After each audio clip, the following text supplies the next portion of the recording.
Welcome to the Banker Lamp. Please enjoy the video. You're starting inside FL Studio with a project open. Focus on the channel rack or piano roll right away. First, click the piano roll or step sequencer for the pattern you want to edit, then look at the toolbar grid controls. You'll find snap and grid settings near the top. Set snap to none for free movement or choose 1/4, 1/8, 1/16 for quantized steps. Make sure the project tempo is correct, so grid division matches musical timing.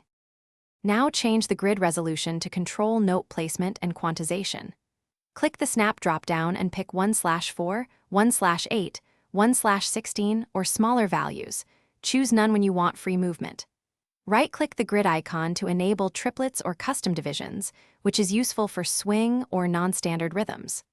Once done, use draw mode and zoom in to confirm notes align visually. Make sure snap is active only when you want strict timing.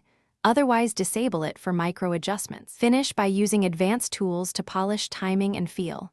Change the project time signature if your arrangement needs odd meters, or add scale markers in the piano roll for reference. For small shifts, use Alt-Drag with snap off to nudge notes by pixels. This preserves groove. If things go wrong, select the notes and apply quantize with your preferred template, or reset snap to a standard division to realign everything quickly. This one troubleshooting step fixes most timing issues.